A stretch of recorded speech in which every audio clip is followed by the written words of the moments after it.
All right, everybody. I would like to welcome you back to our panel conversation. My name is Anne Toohey, and I'm the scientific coordinator of the University of Calgary's Brenda Strafford Centre on Aging. We are part of the O'Brien Institute for Public Health.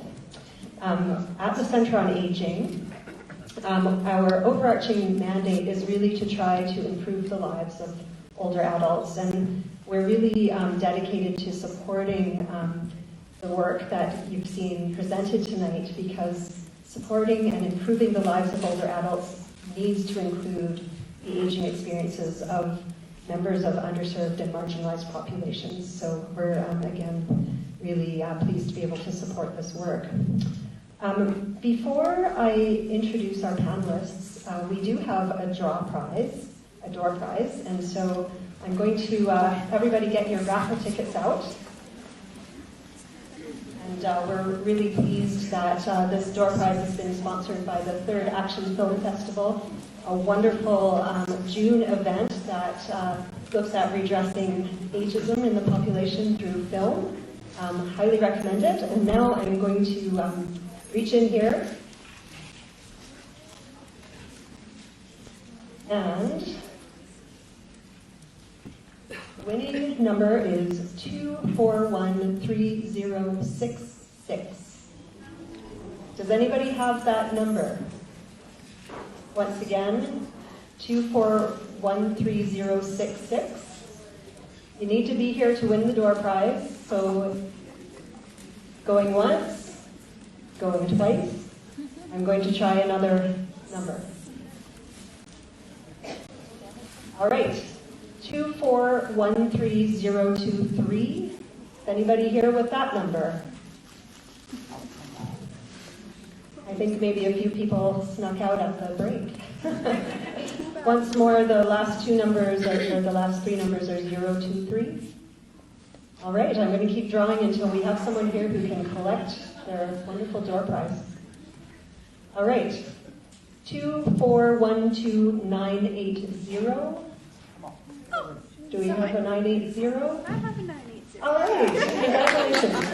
I'm so glad all those people left. All right, do you want to grab your prize? Cool, thank you.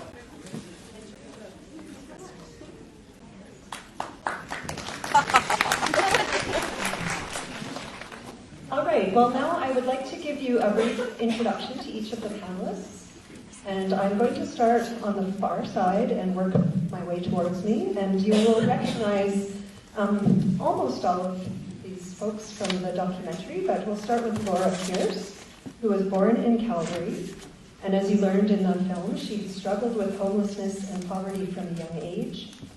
A lack of support services led to addictions and mental health issues. However, Laura has recently celebrated 25 years of sobriety.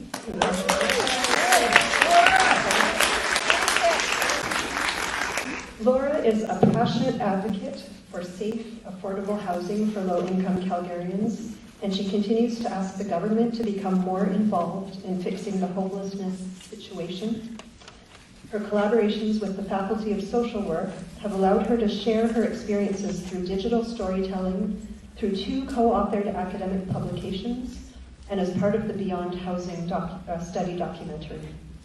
Now, at 68, Laura has been able to secure the kind of home that she feels comfortable in. Thank you, Laura. Next to Laura, we have Christine Walsh, who is a professor and the Associate Dean of Research and Partnerships in the University of Calgary's Faculty of Social Work. She has a program of community-based, action-oriented, and arts-informed research, collaborating with marginalized populations, including older adults and people impacted by poverty and homelessness. As you would have seen, Christine played a very important role in the creation of this project. She's an investigator on the Beyond Housing study, and also in the Aging in the Right Place study, which further examines the situation in Calgary, as well as both Vancouver and Montreal. And both studies are funded by the Social Sciences and Humanities Research Council. So thank you, Christine. And next to Christine, we have Joe. So Joe Kelly He is a Newfoundland-born and Calgary-based filmmaker and a media artist with a large body of media art that encompasses film, video, installation, and performance. His works have been exhibited in galleries and at festivals all over the world, and he's guest lectured at post-secondary schools across North America, so it's a real privilege to have you here tonight, Joe. Joe works primarily with film and video, including Super 8, 16, and 35mm formats, and as an active member of Calgary's media arts community, he's participated in mentorship projects with the M Media Production Society. So in addition to his filmmaker role with Beyond Housing, Joe has created documentary films and educational videos for nonprofit organizations like the COVA and the Calgary Drop-In Center. And once again, wonderful to have you involved in this project. Next to Joe, we have Anne Cartledge, who is a graduate of social work from Mount Royal University with a passion for community development. She founded the Closing the Seniors Gap Age to Pension advocacy group, and she's spoken to many city, provincial, and federal departments about this issue, the issue of transitions from age to pension. Anne is also an impassioned advocate for affordable housing and has attended numerous conferences on poverty and housing. In addition to her involvement with the Beyond Housing Project, she is also a lived experience with homelessness member of the study Aging in the Right Place that we mentioned prior. And as we all learned from the documentary, she's also an artist, and I've recently learned a poet as well. Thank you, Anne. And finally, the closest to me is Hilary Chapple. So Hilary is a queer activist with lived experience of homelessness. She has a long-standing interest in and commitment to enhancing the quality of life for members of LGBTQ2S+ community and other populations impacted by poverty and homelessness. She engages and collaborates with community agencies and nonprofits and is a lived experience member of 2 national research teams, Women's Homelessness and, once more, the Aging in the Right Place project. She was also a co-researcher on the Beyond Housing study. Hilary has led her own research project on the intersection of sexual minority status and homelessness and has developed a training module which she delivers to interested agencies. So we have quite the esteemed panel, and I'm going to start by asking one question for each of our panelists to reflect on, and then we really encourage you to ask questions yourselves. In terms of the format, I'm just going to quickly let you know that if you have a question, if you're sitting in the room, please raise your hand. And we do have 2 people who have handheld microphones who will be running to find you so that you can ask your question into the mic. For anybody who's attending online, questions can be asked through Twitter by using the hashtag BeyondHousingYYC or through the chat version on Facebook Live. And those questions will be communicated with us. So I really encourage you to take advantage of the incredible experiences and perspectives in this panel. Just as a first question, perhaps I can start with Hilary and we'll work our way backwards. I'm wondering if you can please talk about why you feel that this subject, the subject of older people experiencing homelessness, is an area that's really important for researchers. That's a good one. 2 main points here. From my experience in the research work I've done with several collaborators and my experience in Edmonton when I was at the last Homeless Conference. Can you all hear me? Yeah, good, because I usually don't have a louder mouth, but it must be time. One of the things we do know, this is proven research, that there is a 50% mortality rate in homelessness. Now think about that, wait a moment. It's the highest mortality rate of any disease in Canada. It beats it all. Homelessness has got a 50% mortality rate. Let that one sink in for a while. Then you'll wonder why I'm so super interested in work like this. Also, we do know that homelessness in seniors is now at over 50%, and it's one of the highest rates of homelessness in the country. Whether it's our Indigenous friends, our queer friends, our straight friends, people like me, people like Anne, Laura, our late friend George. So that is why I'm so very, very focused. We don't want to be on the show. We just don't. Thank you. Thank you, Hilary. And Anne, if we could hear what you think of that question. Take 1 second. Can you hear me? To me, it's important that this be studied and then homelessness, senior homelessness is looked at, simply because there are so many, as Hilary said, and as Anne has said too, there are so many of us. And there are many that are not paid attention to because we're hidden homeless. We go from couch to couch, we go from relative to relative. I used to think I did very well going from relative to relative, you know, being dragged around and that, and, you know, counting on relatives to support me. But I never had a home. And that's why where I'm at now, I'm there for 15 years, and I don't think I'm going to move on too quickly.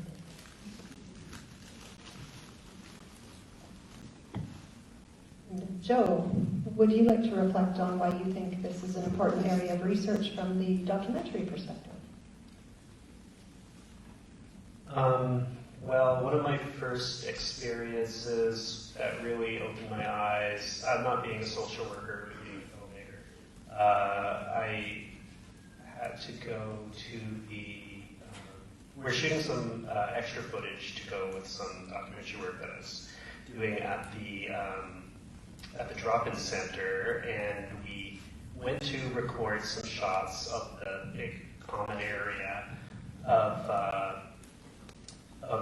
it's like a big cafeteria with tons of tables. It's a really huge area, and it was pouring rain out, and the place was packed. And I was really shocked by the apparent demographic of the people that I saw there, and it was a lot of older people, and a lot of older people with disabilities and mobility and mental health. And I was really shocked by seeing all these dudes who are in their looks like 60s and 70s and even older, kind of just hanging out there. And I'm like, well, these guys are, you know, at the drop-in center. And I was really shocked by that. Thank you. And Christine? So, along with what folks have already said, I think it's important to research homelessness, period. But why older homeless? And we can see from the people that we had a brief encounter with on the film, they're unique, their needs are unique, they're a special population. So they have a higher burden of mortality or morbidity, they have disabilities, they have chronic illnesses, they have acute illnesses, and at a certain age where if they lose their job, if they lose their housing, if they lose their relationship, if they're on the margins of poverty already, they plunge into homelessness, and the solutions for them are very complicated because they have complex lives. I think on the flip side, you can see the humanity in the people that we've met. They're people like us. They have lives, they have relationships, they have wants, they have desires. So it's important for us to be able to understand their lives, to be able to help them live the kind of rich lives in their older age that all of us aspire to. Thank you. And Laura? Well, the original video that Christine and I worked on gives a quick information on how I ended up in homelessness right off the airplane coming from Toronto. I basically came here when I was 55, and I was taken down from Calgary housing, and they automatically says, oh, you're senior now. And so because of that, I could not find any housing. And then all the housing at that time, both Kirby and all the other ones said, well, you have to be 65 to get in. So I ended up in the drop-in center for a period of time. In fact, I ended up on this literally in the street in the rain and got pneumonia from it, which then Center of Hope helped me, and that's where we made that video. And it showed how everyone on the street is there, and yet they have lots of places which they could open up, which they don't. They instead make them to other places, you know. And I was affected by both because I had this physical. I had breathing machine, and all that. I couldn't find a place. And I couldn't get up to places like my AV. So I was just really losing everything, and my respect, my dignity. And, you know, no one would listen. And it took a lot of support. Finally, I started approaching, you know, the governments. And I said, I need some help. And finally, some of them started listening. But it was only because of the videos and other things. And talking to them, that's the other thing I really did, really hard to try to help the students understand that. I went to many lectures telling them they need to listen.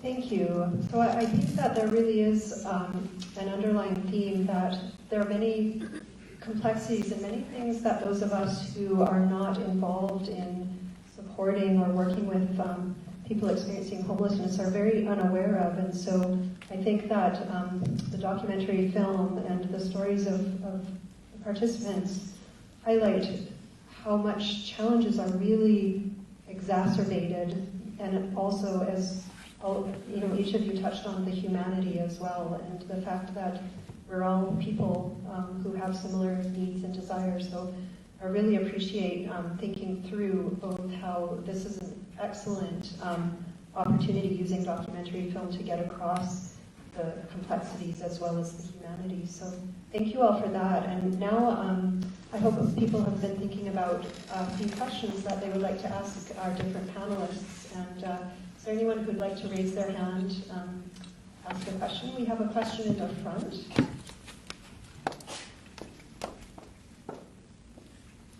This one's for Hilary. So my question is regarding the LGBTQ2S and being a senior. Do we have any special programming, and what is your experience? Well, the 25 needs assessment surveys I did, there is no special programming for older homeless, older queers, medium-age queers. The only experience that I found that none of my participants told me, Chaz, was Aura host programs through Boys and Girls Club. Well, I think there's 15 spaces available through foster homes where the youngsters can be actually themselves. They don't have to go back into the closet. So that's the only thing I found. And there is one in Toronto, Scott's House, that was helpful. And there's also another one out there done by EGAL Canada, which is the national political arm for gay people across the country. That's it. That's it. Sorry. Hilary, are you able to reflect a little bit more on how that kind of lack of recognition or support, how it, you know, perhaps exacerbated already the vulnerability of being homeless in some way? Yeah, I can. I'm sorry, I don't want to make it all about me tonight. Please ask somebody else questions. I'll give you my business card later. I'd be happy to do that. One of the things I found with the participants, and I met them here and I met them there, all over the city, I was feeding them and buying them coffee. A lot of times I was feeding them because they were hungry. And I had the experiences of transsexual. I had 5 transsexuals I interviewed. Bisexual, indigenous, people who identified as two-spirit. And one of the things that I found is the discrimination in the homeless service sector is real. A lot of my participants said that one of the things I want to change is the intake process. So when someone goes in and identifies as queer, can they use their own pronouns, please, instead of she and her? And he and him, can they not be they and them? Right? Let's change the way we do something in true allyship, people, please. Can they change the intake program to respect people for where they're at? I have a saying in my work, see a person where they're at, not where you want them to be. Otherwise they will react, retract, and they will not interact. So see their space, and respect their space. And I've got a training program that I've designed, that if anybody wants to take it, come and see me afterwards. I'll be here all day till, no, I was kidding. That was just a stupid little joke.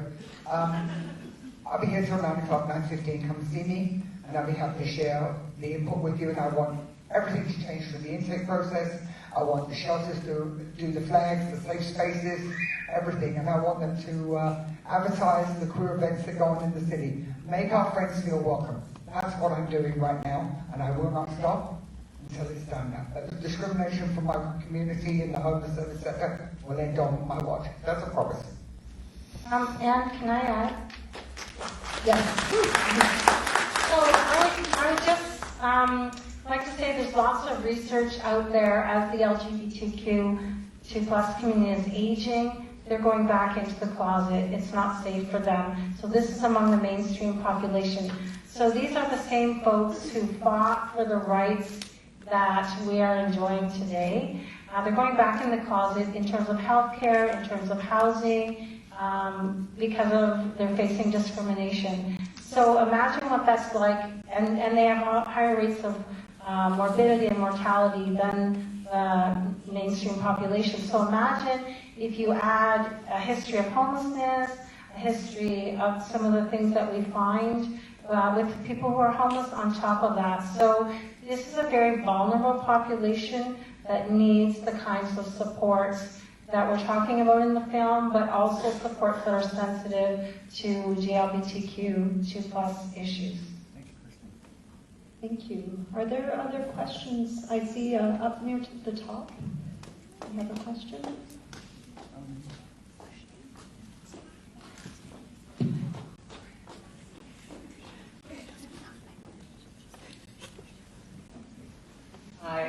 We just want to give you some exercise. So my question is, when you're homeless and you were seeking help from professionals, doctors, nurses, or social workers, or wherever, what things did people do right that helped you? And then how could helping professionals do better?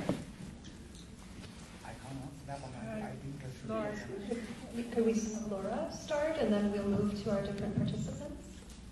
Well, for me, it started at the Center of Hope and the Alex bus coming to it. And then the Alex bus actually, after taking me out of the hospital, brought me over to the clinic. And their policy is they don't care about whether it's 15 minutes or pill. They don't do pill popping. They care about, all of you, all 4 areas of your life. And then they got me into Peter Coyle at that time, when I was 55. And then they got me working on volunteering. That's when I did 16 years of volunteering with the Alex. And started the first food plan there. So they were dealing with the whole of me. And they reached out to get other things besides the housing. They got me clothing, they got me in bed, they got me the original scooter. So they were dealing with the whole of me and helping me reach out to the community. So that was a large part. Well, I can speak to something that doesn't work, and that's because I'm the advocate founder of the age to pension. And that the gaps from age to pension don't work. And the government doesn't, was working with the NDP government, I have to admit. They had a committee there and we were working on it. Well, that ended when the election was lost by them. But, like my rent on age was $281 a month. Fine. I went on to pension. The rent jumped to $531 the first month. My medications were all covered on their age. Well, Blue Cross doesn't cover some, but I still have to pay $25 for some. That is what the system is not doing, and especially for seniors. Because I don't care, seniors have health issues and are going to need medications. They're going to need special care. They're going to need special equipment. And those are where the lacking is, in my opinion. My rent has increasingly gone up. The federal government turns around and gives us a little bit of money for our pension, but the Alberta Seniors Benefit takes it away. And then, when I do my income tax, my subsidized rent goes up again. I'm caught in this trap between the federal and the provincial. And it is a trap. And now I'm fighting. I mean, if any of you have known me on Twitter, I'm very well known on Twitter and very vocal because the seniors are being dismissed. And, well, we're being screwed as far as it goes. I mean, the medication's now being taken away for some, for others. I mean, how can a senior afford to support his wife or his family on what the pension is? There isn't enough. There just literally isn't enough. I mean, I've had to reach out to agencies to get the extra help, to get me so that I can get some medication and get a relief financially. But you know how embarrassing it is to have to go to a pantry or the food bank because you don't have, it's either the rent, the medications, food. You've got choices that you have to make it. Why should I have to make it at this time of my life? Don't I have the right to have the golden years? They're not golden years right now. And there's always the fear of being homeless again. Because the system doesn't work with me.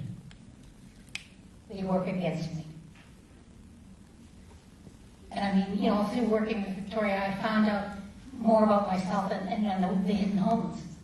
But there's always that fear. So, one people we need to get the government to stop with the shenanigans, to stop with the antics. I mean, to me, and I say it on Twitter all the time, the seniors are going to be part of gone with the low income and the poor. And sorry, that's a political statement and a half, and I'll leave it at that.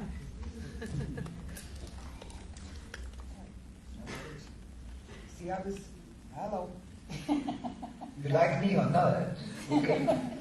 I was very fortunate because I didn't go through the normal housing first procedure.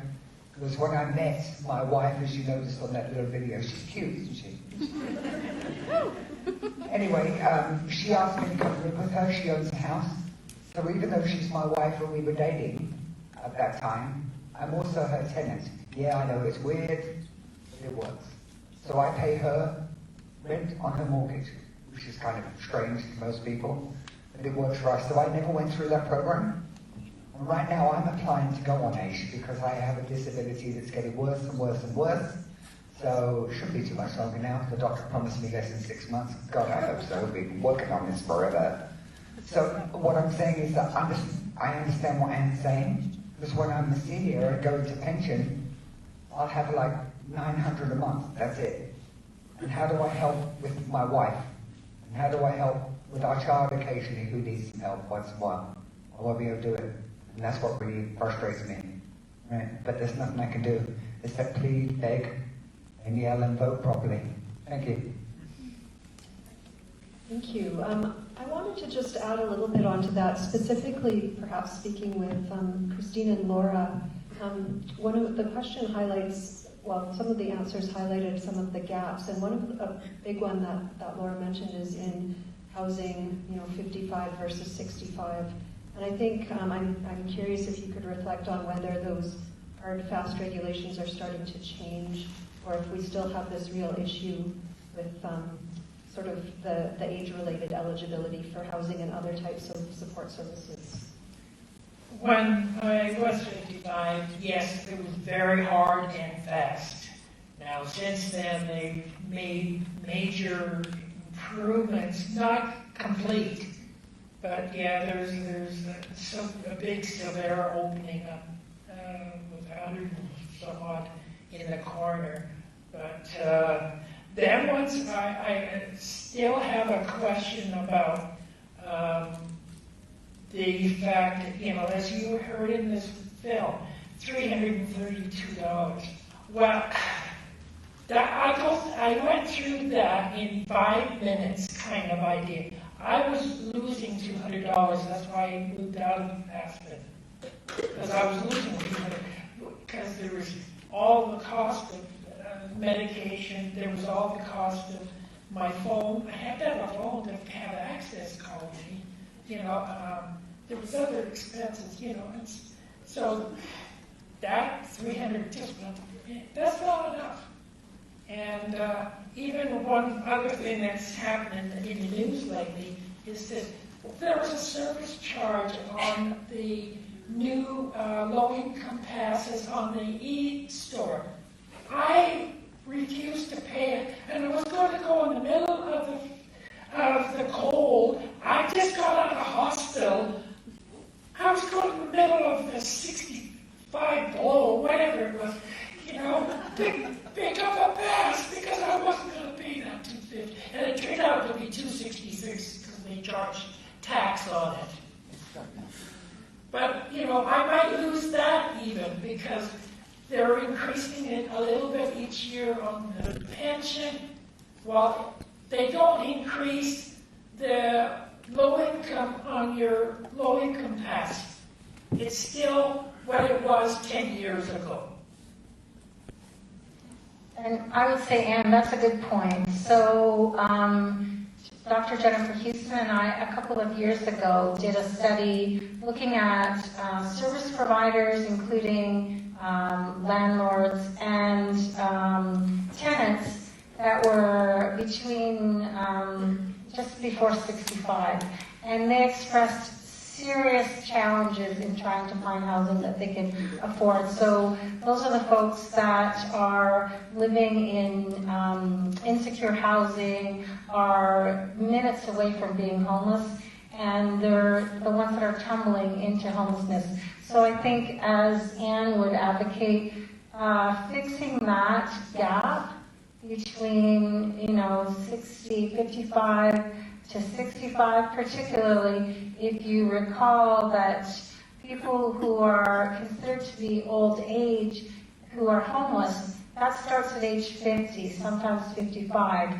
So they are older age, but they can't qualify for the pensions and the other services that older adult gets. So it's a serious issue that needs to be addressed.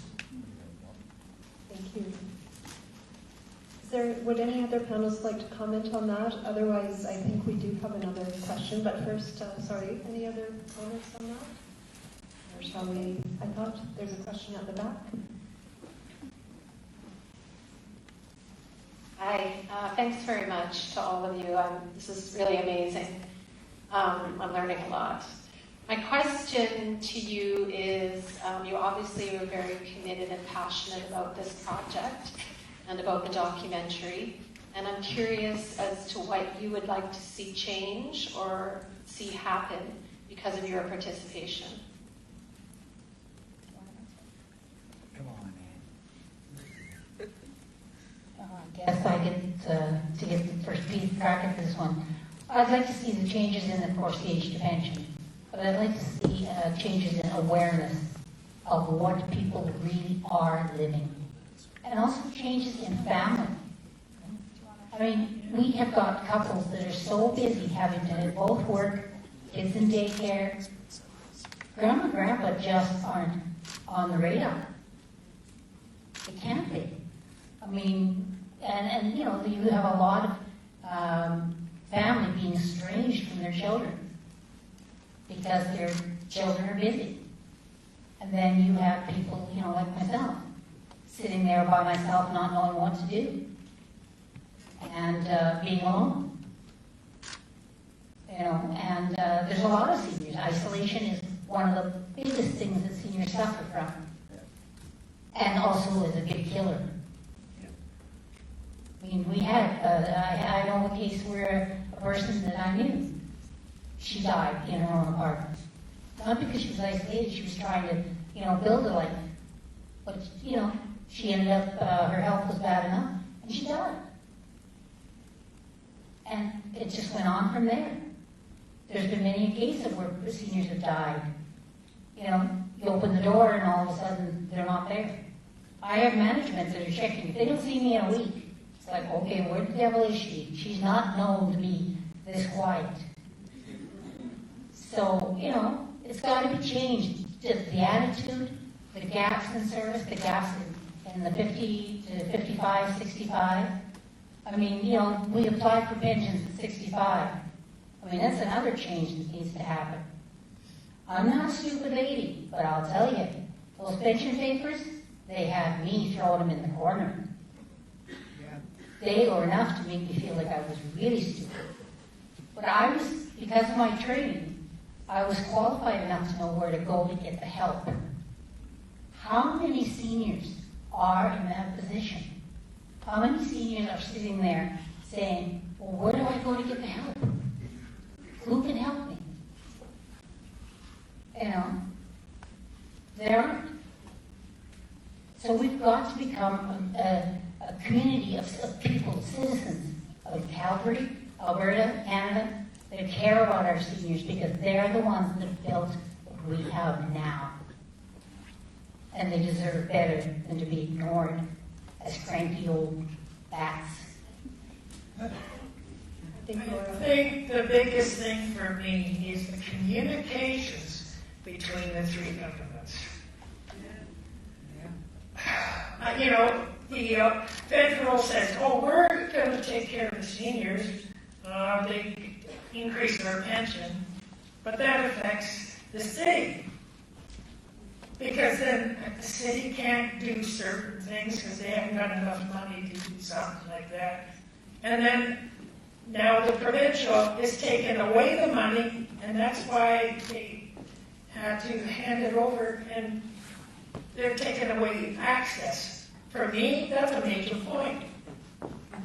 I can't get away, and if they take my low-income pass away, I'll quit going out.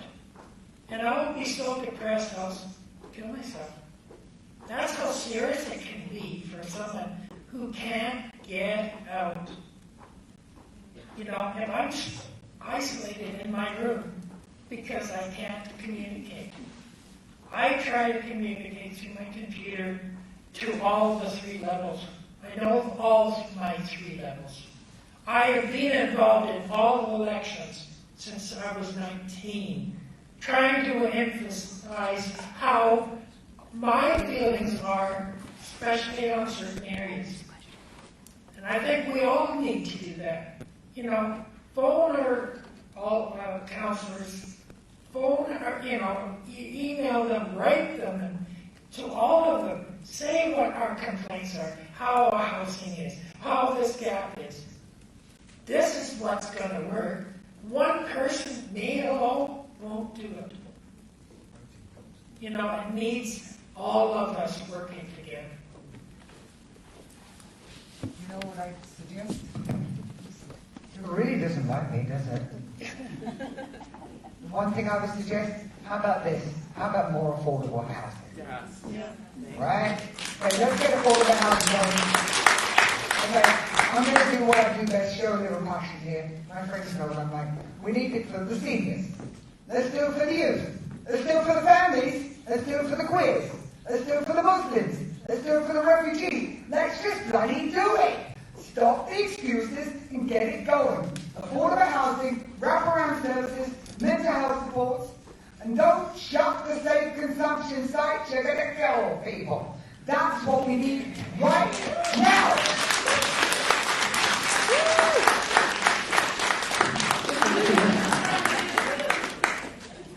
Are there other questions? We have a question. There's a lady up there. There's one up Right there. at the very top, there was a lady.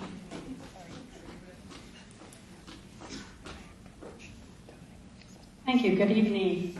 I'm just curious to know, with all of the aging throughout the Western world, what other research in other countries has been done that you are implementing or working with? Or is there something going on between Canada and, say, Sweden or Norway?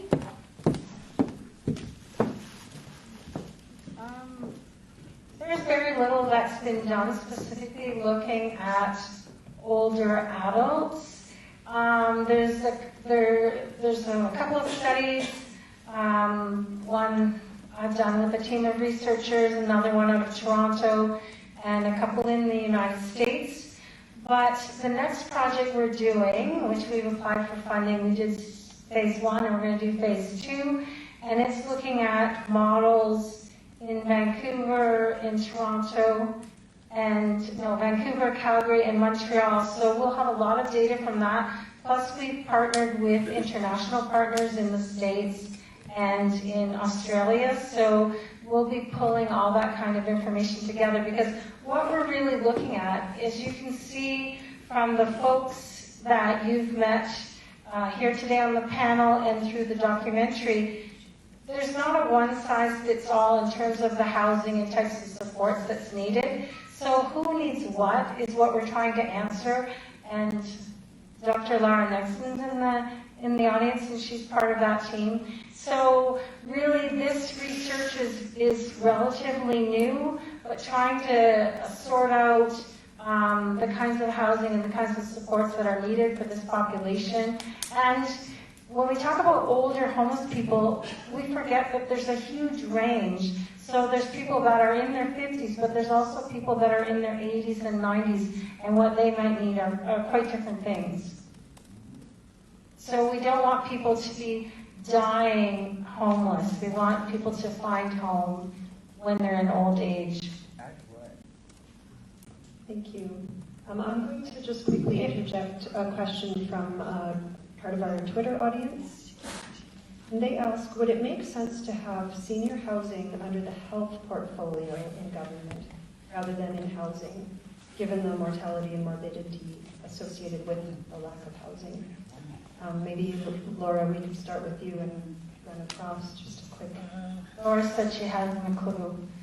I think the point is that whatever part of government is going to take on this, when Laura was asked what works for her, she said when they look at the senior as a whole person. So that's not how we tend to run government. We tend to run governments by looking at housing, by looking at social services, by looking at healthcare, by looking at income. And if you think about it, we all, but particularly this group of folks, need some government agencies to be looking at all of these, all of the parts of a person. I think there's another, a little bit of a misconception that every older person who's homeless has health problems. It's complicated because by becoming homeless, you exacerbate your health problems or you develop health problems. So it's, let's make sure that we prevent homelessness and prevent some of the associated disability and health problems and mental health problems and addictions that go along with being homeless. Okay, do we have another question in the audience? I think we can take about one more, and then I have one more Twitter question. Hey, so I didn't realize how loud this is. Okay, I'd like to maybe update one thing in the documentary. Because one of my friends told me that Calgary Housing Authority, they no longer offer the rent subsidy program. And my next question is, basically, why does it take them 6 months to approve an H application? How long does it take to read an application? Does anyone want to take on those questions?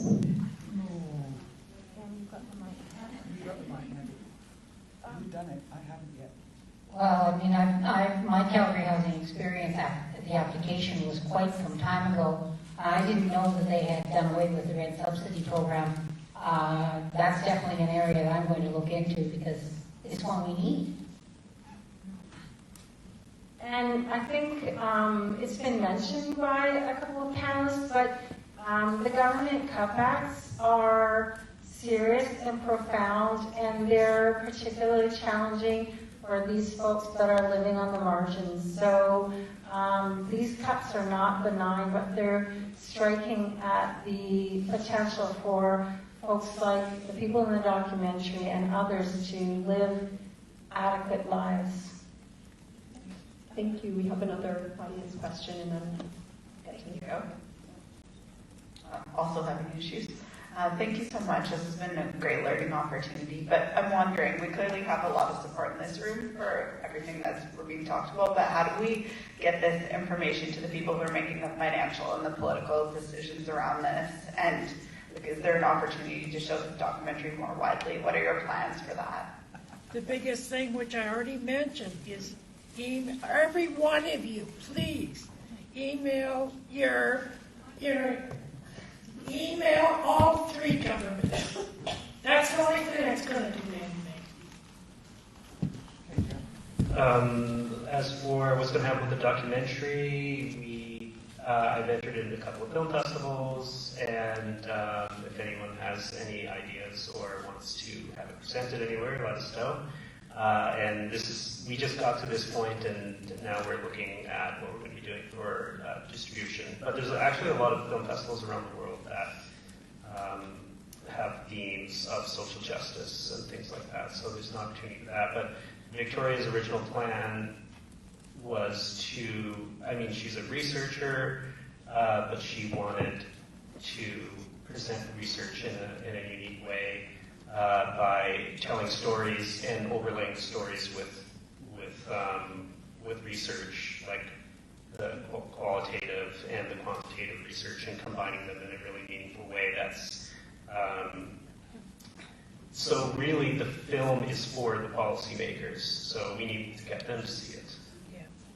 And I would just add for the researchers in the room or the students who are going to be researchers to consider documentary filmmaking as a really powerful dissemination tool that can engage audience that are really not your typical audience. When we did the 10-minute short, we fanned it out through Facebook and people were looking at it. Thousands of people were looking at it that aren't normally exposed to these kinds of issues. So think about how you can use this kind of accessible media in your own work. And one final thing, with my original video, I went to every single university, all of the universities here, and I personally gave all the video my presentation, and the same with this. All you university students, or all of them, should be, seeing this during your, educational week, and that would be a great idea. Thank you. We're nearly at the end of our evening, and I just want to give each of our panelists a quick moment to give us a sense. If you could quickly identify kind of the key take-home message from your perspective as participant, researcher, filmmaker from this documentary, what you want our audience to walk out with. It would be wonderful to hear, and maybe this is another one that we could start with Hilary and work our way back to Laura. So take-home message. I was hoping you weren't going to do that. Okay, I think the good one is you see a lot of people going shopping on seniors' days and the over 55 plus. That reminds me, I've got to go to Denny's on Tuesday so I can get a free breakfast or something. That's a good idea. Never get there though. I keep on forgetting I'm coming 60 in 3 months. The thought is scary. But I think what we should do is see us seniors as the same as other seniors. If you can go away from this and you see your grandma or grandpa or your neighbours or out in the garden or they're walking, Rover, put them in our perspective and put them in their perspective, right? See what comes out of that. I think that might be a really, really good idea. We're all seniors, we're all people, we all need to be treated with dignity and respect. Dignity and respect, folks, is not tied to a set of house keys. It's tied to being a human being. Thank you. Well, I just ask that we all make this our mission to let everybody know what is really happening with our seniors. It's not the education system, it's not the senior's job to make everybody aware. It's all of our job. Because we're all going to be seniors eventually. Sorry folks, I hate to inform you, but you're all going to age. I fought it for a number of years and still haven't been able to succeed to find the bound of youth. So, we're all going to age. And it's got to be done now. We've got to make things, people aware. And I do it every day on Twitter. I'm asked quite a few, but the politicians, the policymakers have got to be made aware. What I learned through this process and through some other projects that I worked on is there's a recipe for homelessness, and there's ingredients that everyone has a story, and when I met a lot of people with this project and with some other projects, and every person I talked to, I identified with a lot of, particularly men, and the things that led to their being homeless, and I realized that, I could potentially be in a similar situation if this happened and that happened, and there's a lot of people who are in Canada and in Calgary that are just on the cusp of homelessness, and it can really happen to anyone. When you meet people and you get to know them, you realize that they could be anyone that you know, and it can happen to anyone. So I would just remind us that housing is a human right. It's not a privilege. It's not something that has to be earned. It's a human right. And I would say, don't older people who live in Canada have the right to age in home. And by home, I mean all the things that we need to be healthy and happy and be surrounded in community. So I would say those two things. Well, the biggest thing for me is to realize I'm a human being. And I can't be always on top. I can't be always, I'm getting, I'm getting up there in age. I have a lot of disabilities, and, I need a lot of support. And it just feels good to have someone come up and say, Hi, Laura. Oh, I saw you on the video. I really believe in you. And it doesn't have to be just me. Can you think of someone else, that's in the same boat as me? Can you go up? Or what about the person that is, I have in my original video, I have all of the people at the drop-in center and saying, I need help too. We have to think of that too. Thanks. I wanted to thank you. Very moving, messages around dignity, respect, the need for support, the need to work with governments to really highlight the need for both awareness and resources. So I hope everyone will join me, please, in thanking our incredible panelists.